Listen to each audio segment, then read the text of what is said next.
Awas deh.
Dikai Sembrono Raden Antasena. Ya, kon anggap aku dulur tuwa kon gawe sak karepmu dhewe. Aku mundhut wisa mandiri pitung racun tak sembur upasanta aja takon dosang misan korek jara jatakara bring papan jinorek. Yana sedakem ring astane. Loroning tunggal kumpulira dados sawiji. Loro ning tunggal kumpul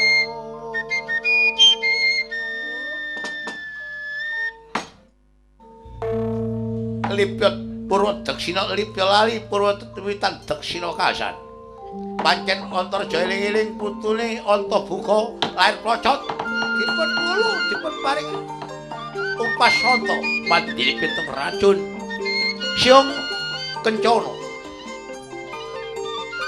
saknalika mlebet dhateng Butala mundhut racun angkat sempurna dhateng Raden Antasena mati gak dulur-duluran dadan yo.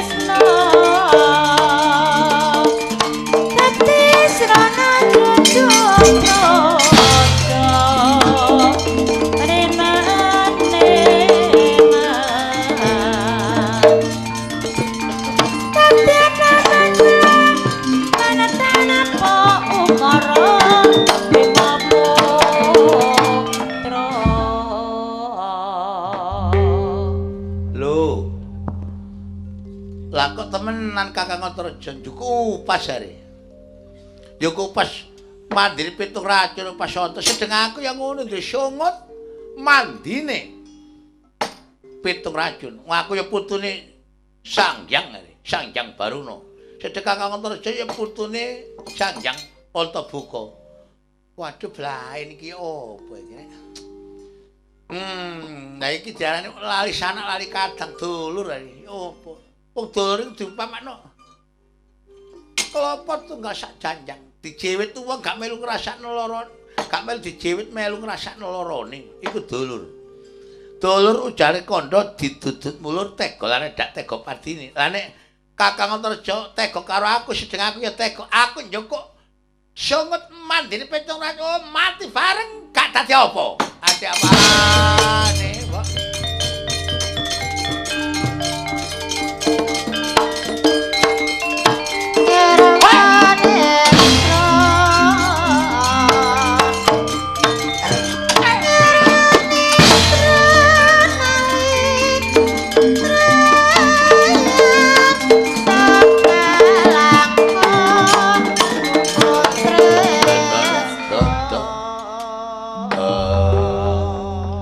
carita Antareja ngetokno Pasmandi. Antasena yang ngetokno siung mandine pitung racun.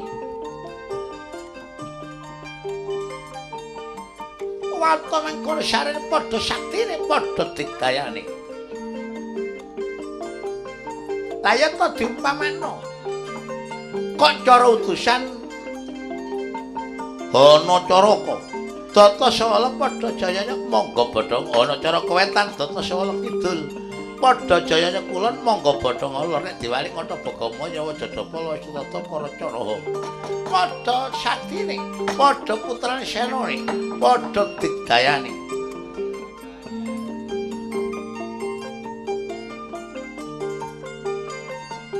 Layak to carane. Upas alta mandiri pitung racun. Kurung gadingan ngene waduh. Kok cilik. Ya wis tak iya. Lho saka rumah sakno ya apa kecik enake.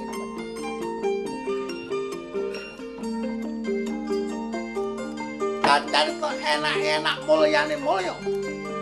Mandhap Bambang Usang. Leren waduh blay waduh.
Patmojo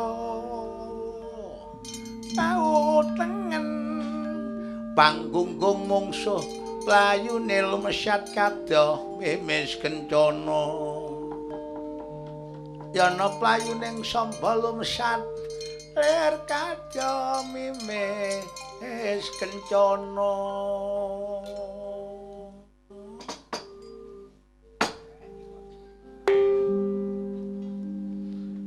Gak pangling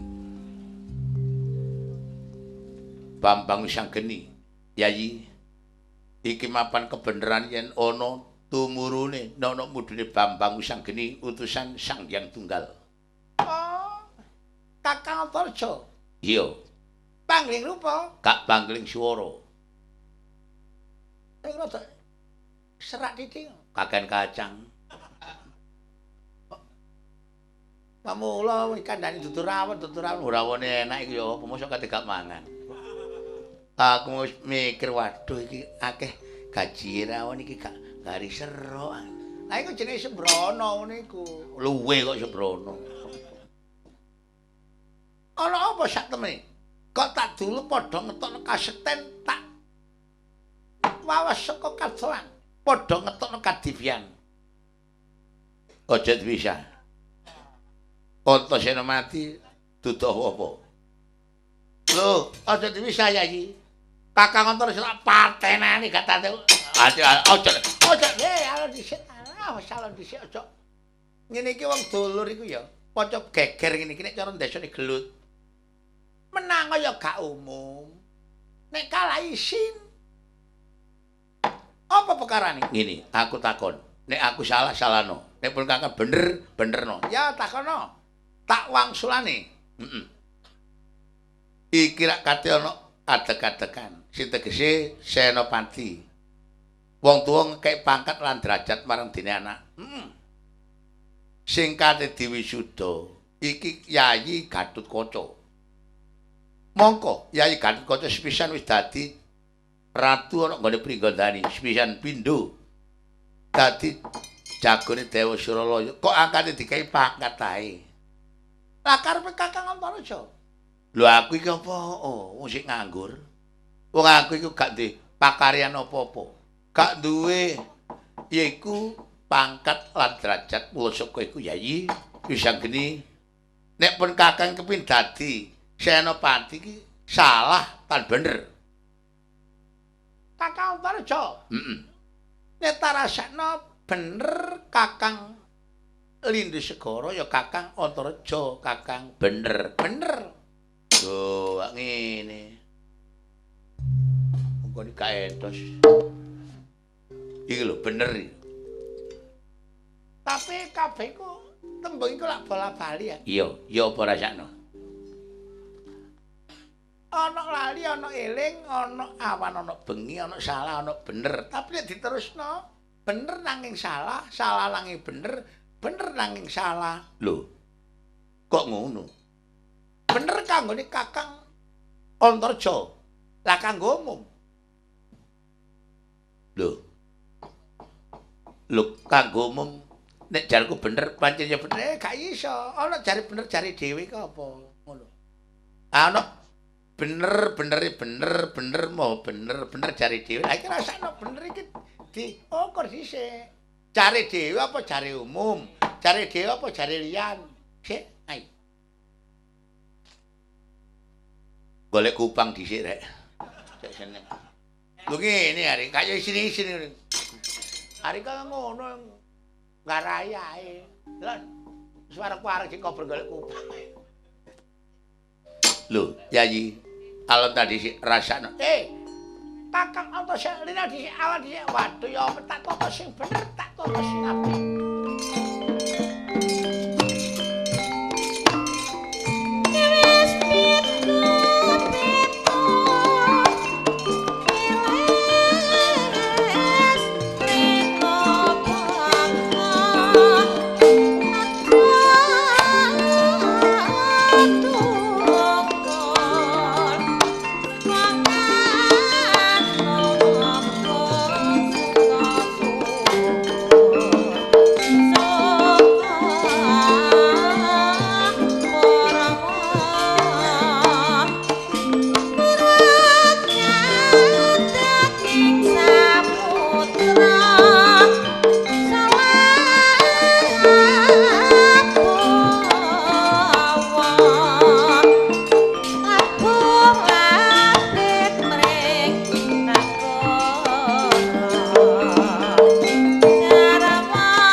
Ditata iku ditata sing ya apa wis Anggeni. Ngene ya.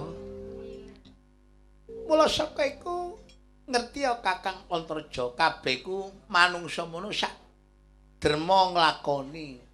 Ana sing ngarani manungsa iku kok dene ruda. Lah, ruda iku ana sing glendhengna. Dadi diglendheng ngulon ya ngulon. Diglendheng ngetan ya ngetan. Ngono lho. Dadi mok sak preba. Wong menungsa iki nek sing gawe urip, gawe lali ya lali kok. Gawe pinter ya pinter, gawe pangkat ya pangkat, gawe derajat ya derajat. Ngono lho. Dadi gak kenek diruda paring pesok kaya ngene mati wong tuwa kate dipateni, dulur dipateni. Kepingin mek golek pangkat lan derajat. Nek duwe pangkat derajat iku apa sih butuhe? Donya lan bondo. Lah iya, donya nek mati digawa. Ya gak digawa. Ya tapi urip nggone alam donya, pancen alami donya. Wong gak di donya jare gak lapo-lapo sak temene nek gak duwe, ya lapo-lapo kebutuhane urip iku. Lah makane golek pangkat derajat cek sugih, cek nderbala, cek lho, cek milioner ngono. Tapi ayo padha dieling-eling. Ngono lho. Besok iki apa? Sing digoni. Bojo ayu gak digawa, mobil mengkilap ya gak digawa, terus gak digawa, kabeh gak digawa. Mek kurang luwih 2 meter lho. Lah wis eling ngono. Lah kok teko angkat nggih patine Kanjeng Ibu. Mongko ibu iku nek diitung sing ngandung 9 wulan punjul 10 dina. Lho, nglairne sedeng nglairne totane apa nyawa. Lah kok waduh. Kok wani nyengkrok ae gak oleh. Tate kok apa maneh waduh. Ya apa Kakang kedusan ping pira iki waduh ya. Wani karo aku. Ayo. Nek nesu maneno aku. Apa Dik? Dadi kabeh kaya ditata sing bener ae, ditata sing apik. Bab apa? Wong tuwa iki resikune anak pola bapa keprada. Lho, anak pola bapa keprada. Nek dhe anak gak kaya pola ya pira-pira. Ngono sih matur nuwun. Mosok anak pola gak diakoni anak, ya diakoni. Mau anak ciri gak diakoni, ya diakoni. Dan anak pola bapak keprada gak enteng gak kemampang ngono. Wong tuwa di waduh dipateni waduh blakrae. Ya ngono, kek ngerti. Goboke dirungokno. Ngene adik-adik ngono. Ngene ya Kakang Antareja sarene iki kabeh sing gawe Kakang Antareja ki sapa? Wong tuwa. Asale ana Kakang Antareja Joko Kanjeng Ramaku. Sapa? Wak Gedhe, Werkudara, Wak Gedhe Sena. Iya. Lah nek ngono sing dipugeran kono ngono lho. Aja atik geger gemuruh sak dulure sak waduh gak pantes kok disawang. Dadi sing duwe wiwilan iku Kanjeng Wak Gedhe. Nang kasatran Jodipati njaluk. Njaluk keputusan kaya apa keputusane Wak Gedhe Werkudara. Oh nek gak iso nerangno masih wong tua tak cagelut ada apaan ini lho.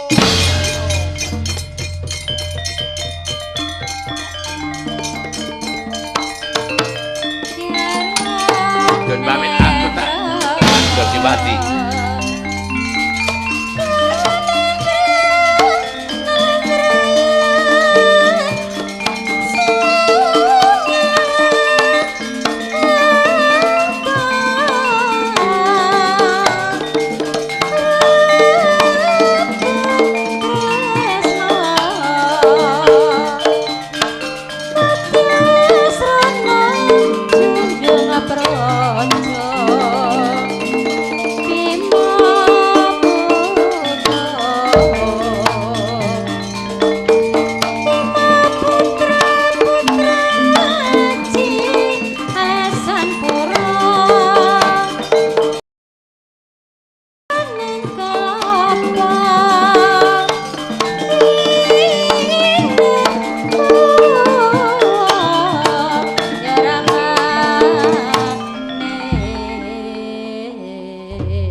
Wisanggeni Kakang Antasena ya padha kasuk basane iki. Gak dadi apa, wong basa iku tata krama, gak iso iku. Kok cik nganu te Kakang Antarja iku, Mang. Lah kabeh iku teko laku ae, Kakang. Naga ngakak telingati, naga posok elati sabda mandi sabdaku, mandi suaraku. Ngono lho. Dadi kate ngomong jero kene sing ngomong dhisik. Nek wis ngono, oh, gak iso. Tak tantang gak wani hari karo aku. Kok umpama Kakang Antarja wani, aku gak wani ya salah-salah. Wong aku cilik ngene. Lho, lah kok iki kendele. Tapi wis tak disiki ngono lho. Wis disiki, makane kabeh ku wong iku nek lelungan mlangkat teko tundake lawang cara biyen wis alus dhisik ngono lho. Dadi nek gak enak, agak burung di kabeh ku apa bedane? Kasar karo alus, alus karo kasar, jagat gedhe, jagat cilik. Jagat cilik, jagat gedhe. Apa-apa? Iku mah apa salah bener ana lanang ana wadon. Iya. Dadi kabeh iku ngono iya.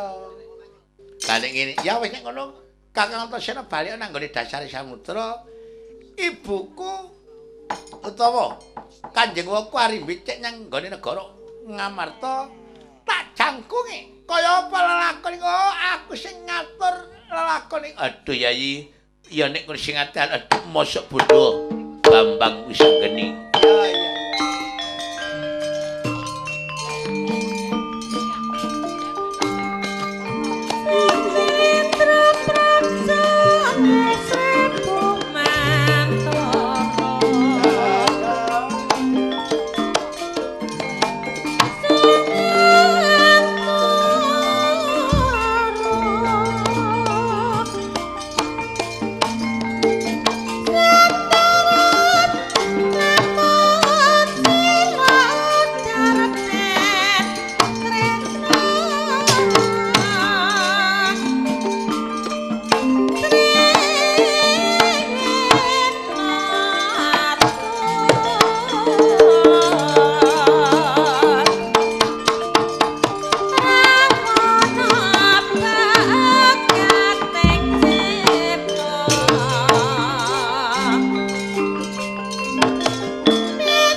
Sarene ana lakon sing nyala wedi gawat kaliwat angker bener. Kaya to wong pancene lakon.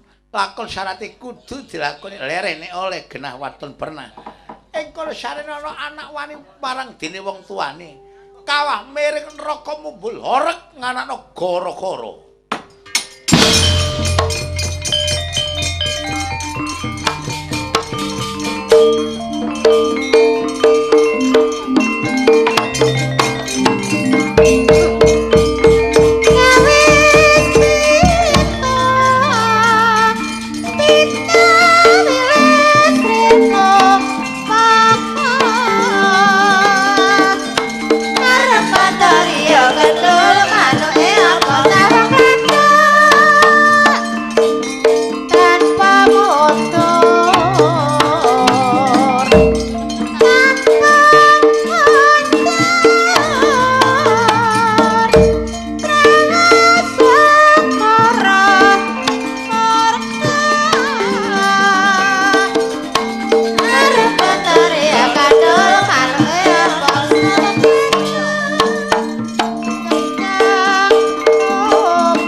koro-koro wanci wayah koro garane jagat.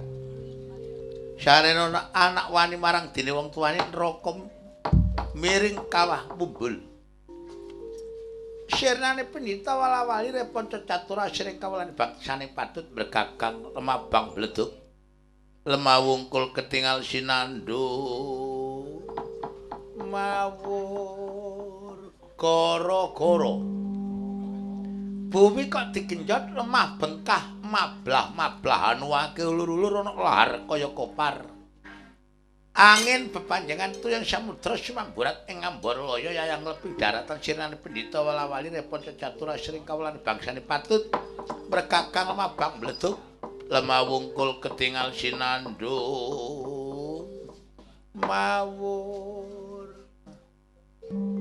Pundhita ingkang badhe menang kacerasaken tunggal lakon ning siji papan panggonane ning kaya bareng angkate.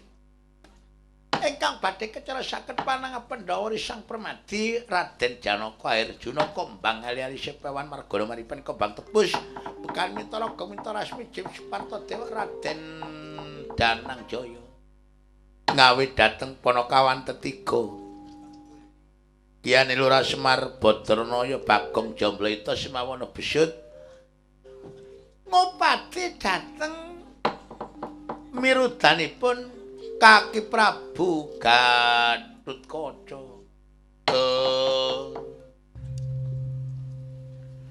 Wancinipun lingsir dalu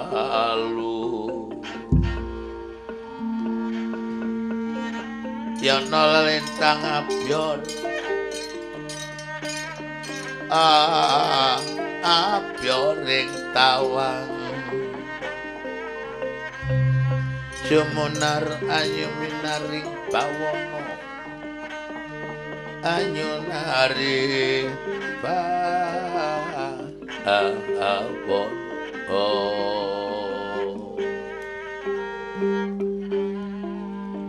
tanpa ada kutu-kutu palangatoko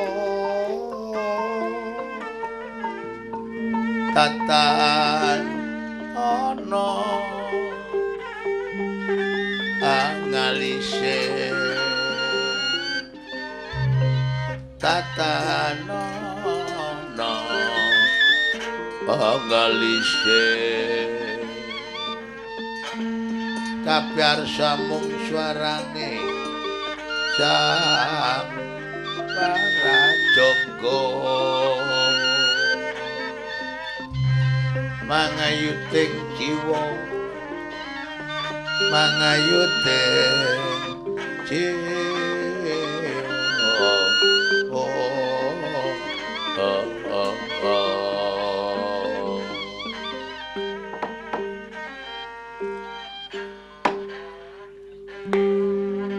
mila menastane mangkono panang Pandhawa Risang Permadi kadhep dateng Panakawan tetiga. Sarene Kyane Lurah Semar iku ngerti nek darane Sungkawa, darane susah.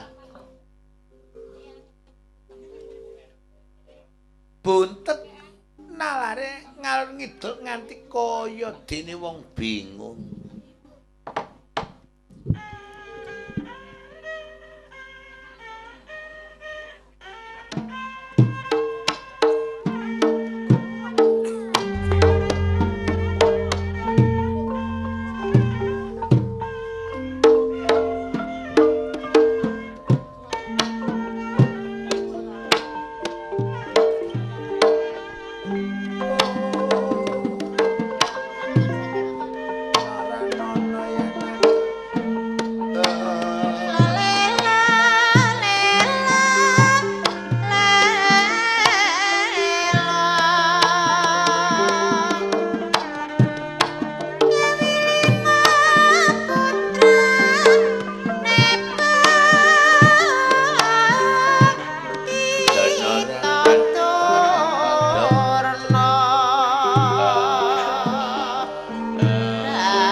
napa kang dadosaken dalunanipun Ndara kula tingali kados Sikawa Den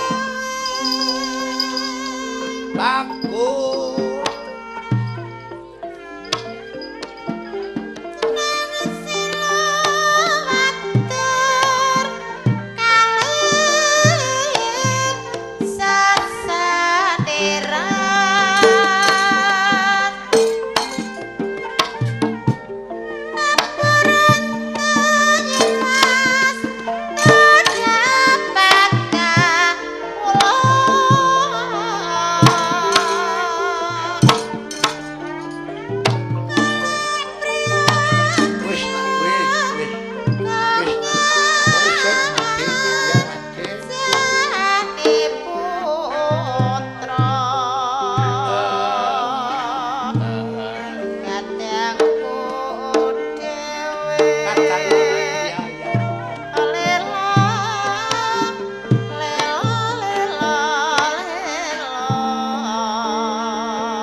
Ya Raden Janaka Arjuna Kombangayali Sepawan Margana Marikmen Jin Simpar Perdewa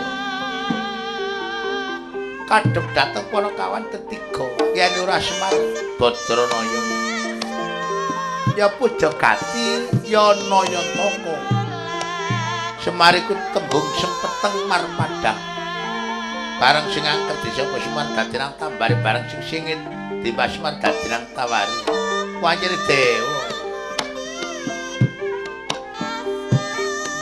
makane daran lanang duweni kopek ingkang ageng daran wadon Semar iku ndek brengos la yen iku lanang dudu lanang wadon ya dudu wadon kok dene bareng samar samar iku yen ngono-ngono ya ora lanang ya ora wadon are Nayantaka Naya Ulataka Pati Pramila Ulatu Semar kok dene ulate mati jalaran rinten kalan dalu anggenipun nyurmedake dhateng ngomonganipun Tetak Kusuma remesing madu tulas wong andaka are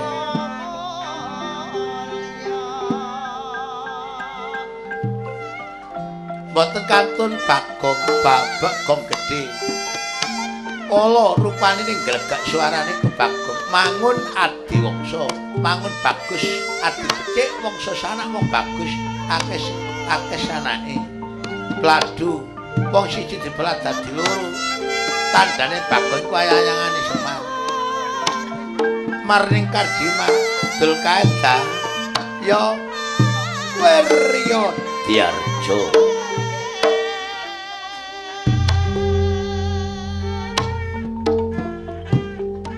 boten kantun besut-besut iku dibebes krusut ya bebet sing bermaksud kanggo ganeping abdi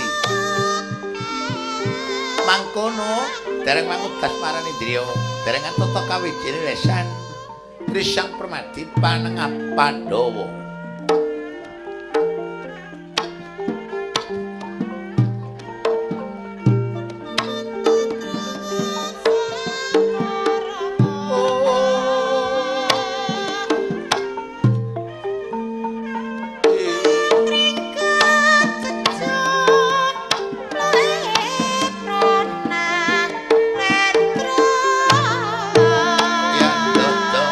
Shall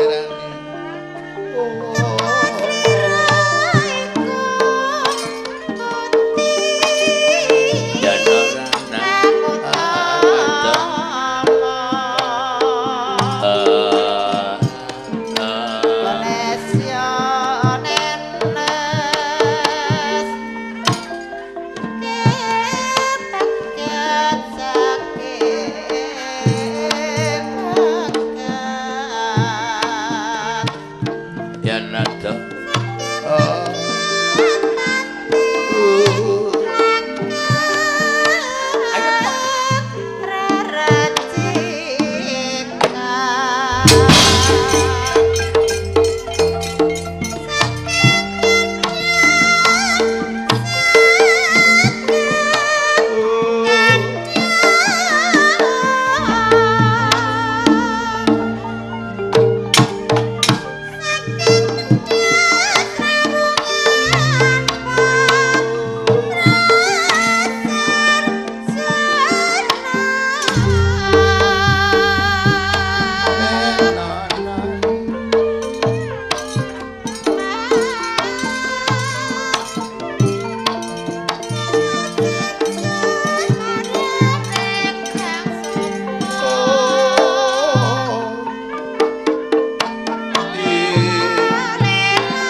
Bakong ayo ngibur daramu tak dulu katon sungko kembang biru parek aneng mungking sawah sapa sing kaprah weweh karo aku lan awakmu nek kembang biru parekane mungging dadah sinten sing dideleng-deleng nek boten mong-mongan kula tedhake kusuma remesing matu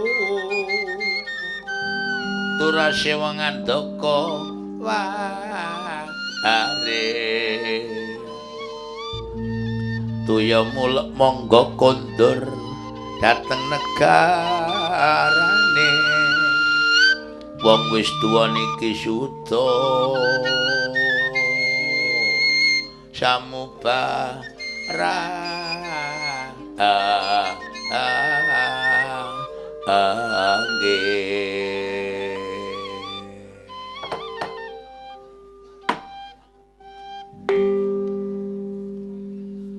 witing klopo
Prawirawan. Den Aduh, banyu santer niku kenging dipun sabrangi Ndara. Jurang-jero niku kenging dipun jajaki. Lah nek Ndara kendelan kados ngeten. Aduh, sinten ngertos pikajanganipun tiyang mendel, Den. Ndara. Kau apa mo? Tak ibur wite klapa.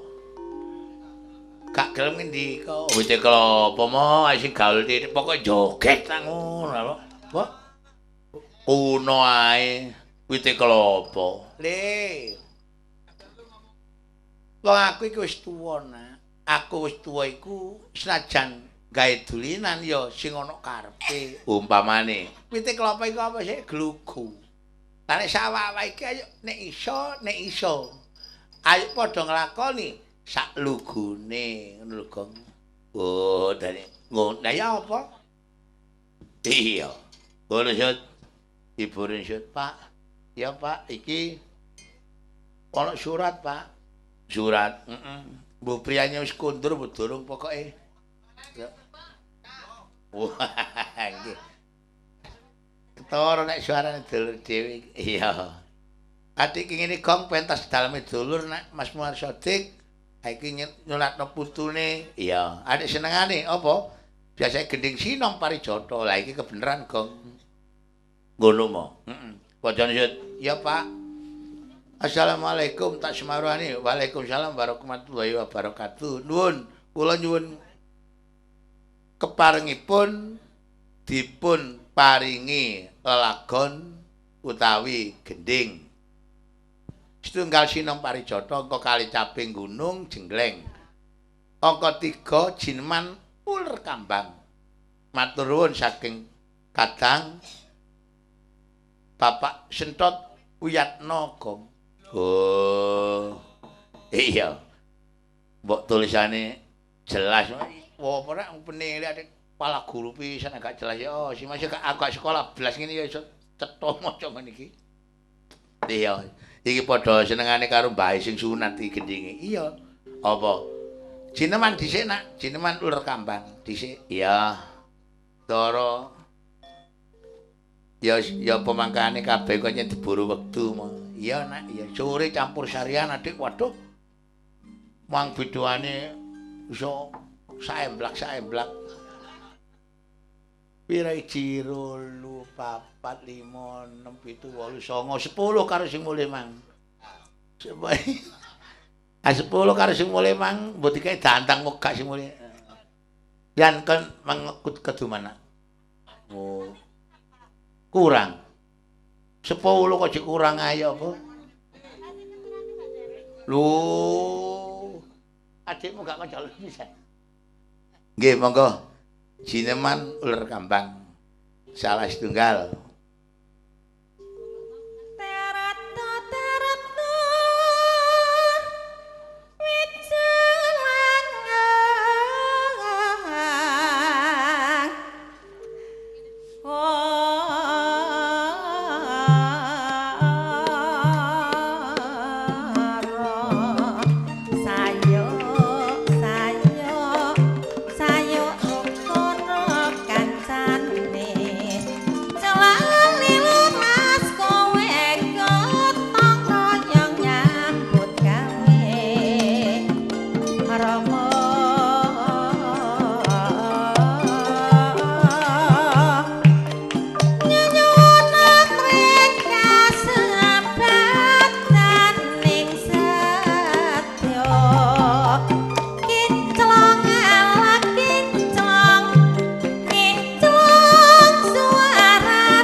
Mencorong katut tejane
Sapa lore waranggana kumpulukan. Oh, jangan anggap nak, aja kuwatir. Didol sapi.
Anak terusan suaranya tambah jos harimu.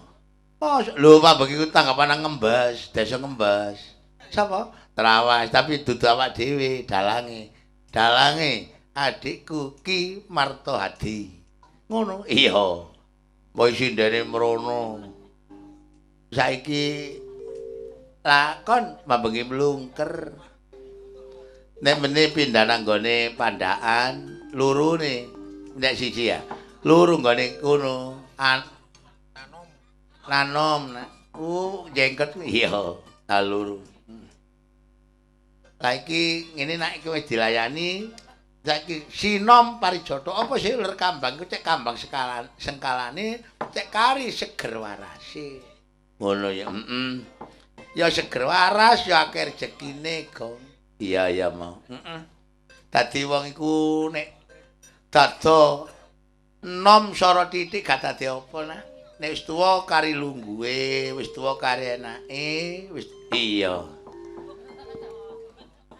Iki diterusno dadi klasik iki. Iya nek apa maneh nek ambu gorengan tempe ngono waduh wis. Apa? Sinom parijata. Wah, jan wis. Iki sing gendar iki Pak Likku PI nak aku wis tuwa-tuwa jenenge wong ganteng wis tuwa sik panggah ganteng iya upamane nyak ngandang aku gak tau gak setil pokok setil tok nyetil pokoke iya kaos api nyetil wis nyetil apa pokoke iya aku nyantri biyen iku alah. Monggo. Kok pancet ae apa liyane suarane entek ta?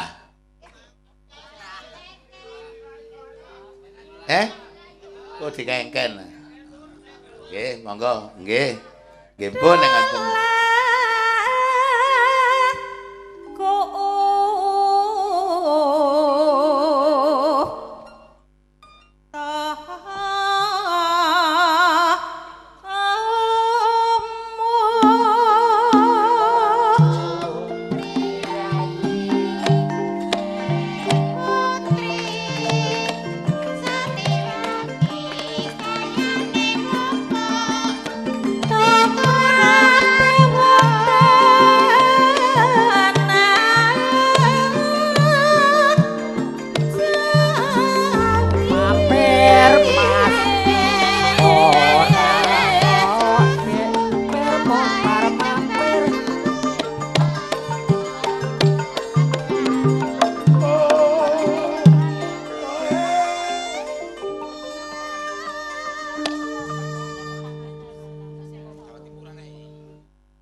Delon Gong.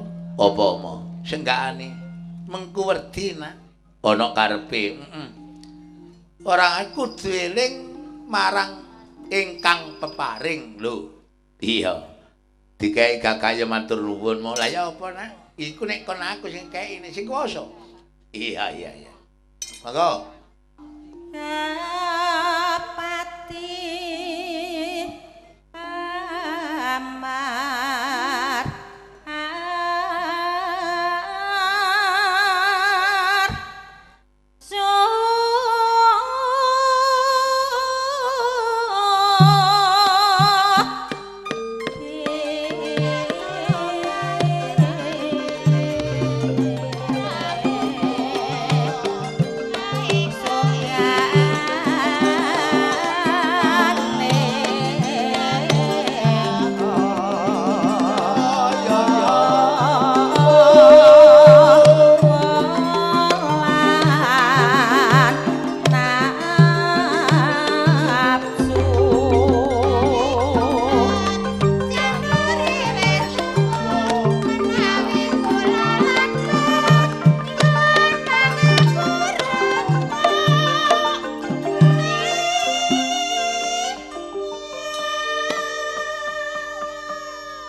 gawe kupat janure wis tuwa menawi kula lepat nyuwun agunging pangapura ya mathuk.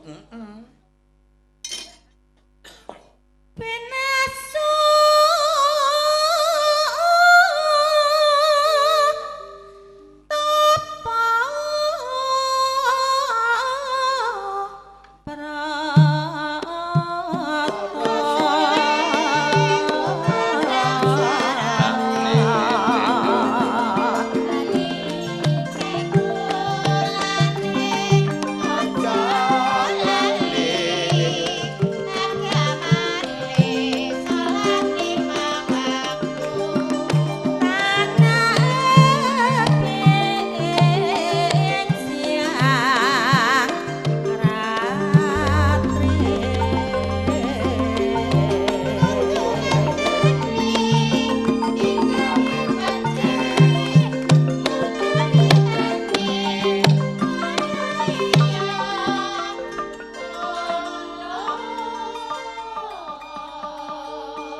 mlaku dhisik kudu ngenteni belune cek bareng ngono lho. Dadi wong nek digawe becik ya ayo padha niteni samat sinamadan. Ha iku padha imbal balik nak. Iya. Ngono ya, Mak. Adek ya rukun. Iya rukun rekar kagasan dosa ati.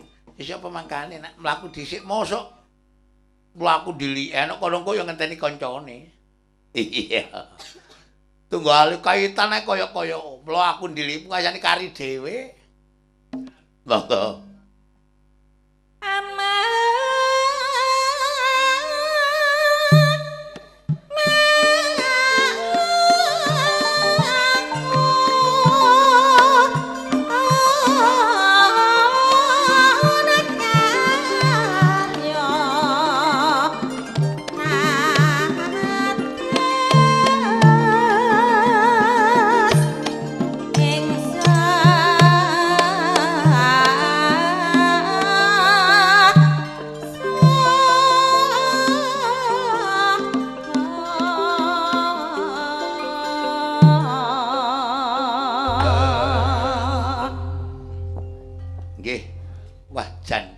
Iya, anjen ya apa mending gawa muling gawa dandang hari ya.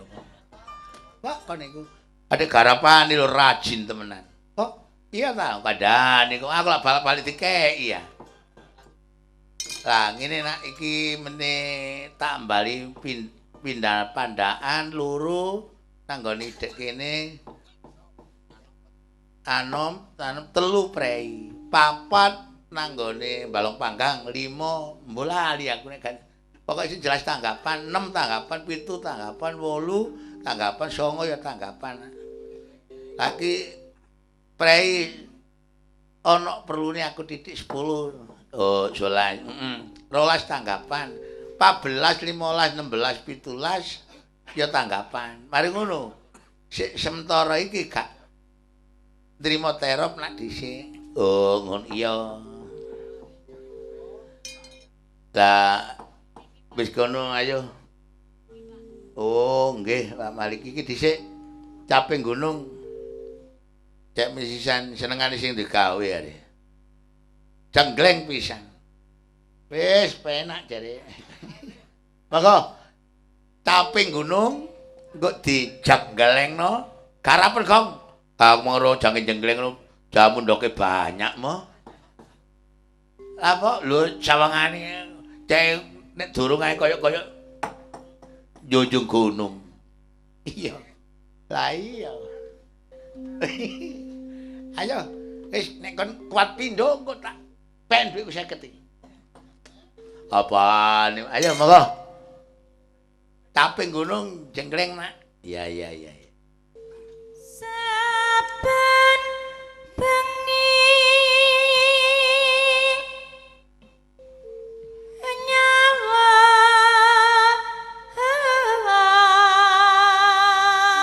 Sundari mau.